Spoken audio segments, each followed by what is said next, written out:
get ready. Storm number 10 will be hitting us in just a few hours. Here's a live look now across the Bay Area. The roads relatively dry for now, but it'll be a whole different story when you wake up in the morning. A big problem spot today, Marin County. Take a look. A messy example of how damaging these storms can be. A mudslide into an apartment complex in Fairfax. We're also keeping a close eye on creeks and rivers. Crews to the South Bay rush to clear debris that could lead to flooding along the Guadalupe River.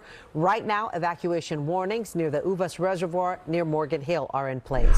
We have live team coverage tonight, but we're going to begin with our expert chief meteorologist, Jeff Ranieri. And Jeff, what time are we seeing those storms come in? Well, it's really going to pick up through 5 and also 8 o'clock in the morning. And Raj, you mentioned it, storm number 10. This is the 10th storm we've seen since December 27th, when all of this got started with those back-to-back storms. Most of the Bay Area has seen anywhere from 12 to 20 inches in just over 2 weeks. That's why we're still under the threat of more problems as we roll through this weekend. Now, Storm Ranger shows just a few showers right now, but let's get you out to the wider view. And it's right here. This is the part of the storm that's going to have the strongest wind and also the heaviest rain to hit us. And you can see at 3 o'clock in the morning, just getting going, moderate rain, a little heavy pocket up towards Napa, but then it really picks up and in a big way over the North Bay at 5 o'clock in the morning and the Santa Cruz Mountains. Chances some thunderstorms, hail, wind gusts of 20 to 50. So all the Bay Area under a flood watch. As we head into tomorrow morning with that heavier rain, we'll need to watch out during high tide. Coastal and areas near the bay could have flood issues. Of course, those creeks, streams and rivers are running high and fast, and street flooding. Where those drains can't keep up, we could see more of that flooding occur. The other thing real fast here is the Russian River in Guerneville. It's going to 29 feet tomorrow, up to the final crest on Sunday. 34 feet should start to drop after that. I've got a total of 2 storms on the way next 3 days. I'll have it all for you coming up in 15 minutes. Okay, Jeff, we will see it then. The Sierra, of course, is getting pounded. Here's a live look along Interstate 80, and right now it looks as though the traffic has stopped. Now, traffic has been a mess, as you can imagine, for the whole night. People want to get on that powder for this holiday weekend. What you need to know if you're thinking about hitting the slopes, and you got to think again, because right now that looks like an accident right there, but traffic at a standstill now on 80 on the way to Tahoe. We'll get to that in about 10 minutes. Okay, too dangerous to stay. Some 20 people are not sleeping in their North Bay homes tonight. A massive landslide is threatening to take their homes down the hillside. One family did let us see the damage and the destructive power of mud and water inside their homes. NBC Bay Area's Gia Vang joins us live in Sausalito with that part of the story. Gia.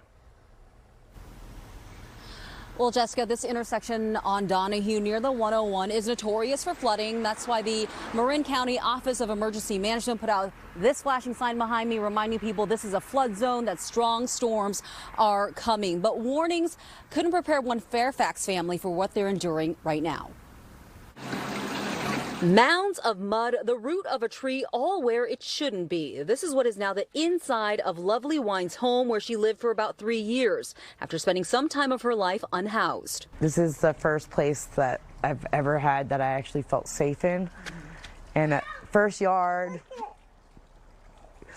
So I don't know what the challenge is going to be like to find something as beautiful. The sliding pushed so much mud, it popped a patio door into her dining room, broke her kitchen window, and is ready to burst through the laundry room. Her home she shared with her 4 children is red tagged, along with her sisters next door. Lovely's nieces were the ones to break the news. They called me and said, your house is damaged too. And I was like, oh, no way. And I'm thinking just a tree. But when I came and looked, it's like a full-on slide into my house. Firefighters worked during the day to stabilize the slide and manage the water running down the hill and now through the homes. But they worry more sliding could happen as more rain is expected. Our fear is this is kind of the first of many to come. And what we want to make sure in this situation here is that none of the neighboring structures are going to be affected if we do have additional movement.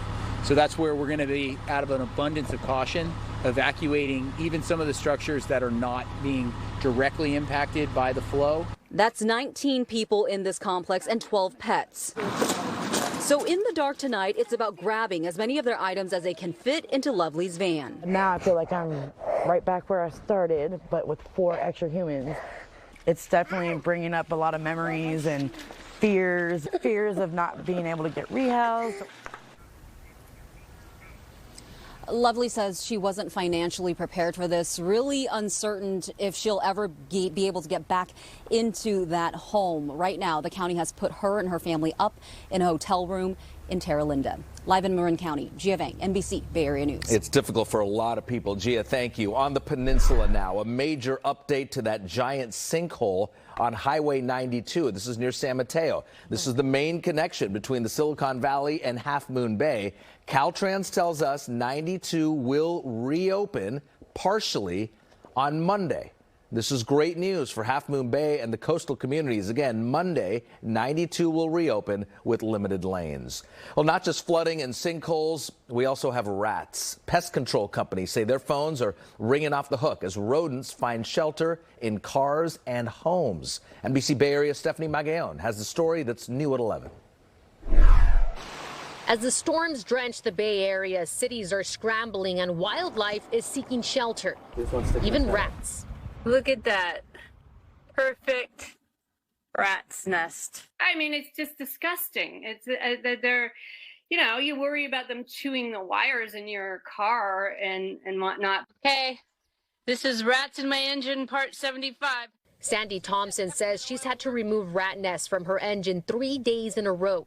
They literally rebuild overnight. Yeah, they were having a frat party under there. And it wasn't just her car. Sandy says she had to call pest control after finding droppings in her attic.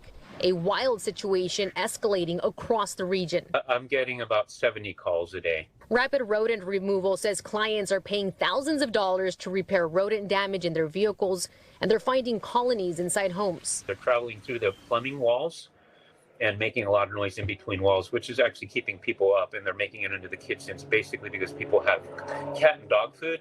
They're coming into the house and eating the dog food, and then they're running wild in the kitchen and living rooms and the hallways and whatnot. He and other experts say there's not much you can do to protect your car, but you can keep rats out of your home by covering up any openings or pipes with steel wool and some silicone, and by keeping your toilet lids closed. With rain and the sewers filling up, Vector Control says rats can run up your toilet. Let's see if that peppermint oil worked yesterday. As for Sandy, she says pest control and a little help from social media did the trick. No rats! Apart from constantly checking under the hood of your car, county vector control offices say they have experts that can go to your home and offer advice, and they can even provide you with certain rat traps. In San Jose, I'm Stephanie Magallon, NBC Bay Area News. Disgusting. Okay, California is hoping for more help from Washington to handle all the problems we're experiencing from these relentless storms. 50 Democrats and Republicans signed a letter asking President Biden to declare a major disaster in California. The letter points to widespread flooding, mudslides, and outages. 19 people have died and 6,000 Californians are under evacuation.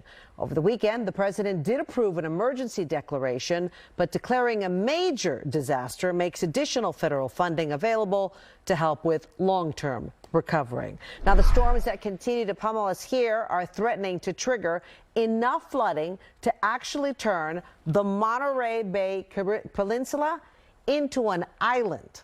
NBC Bay Area's Robert Handa has more from Chular and the efforts to save the town.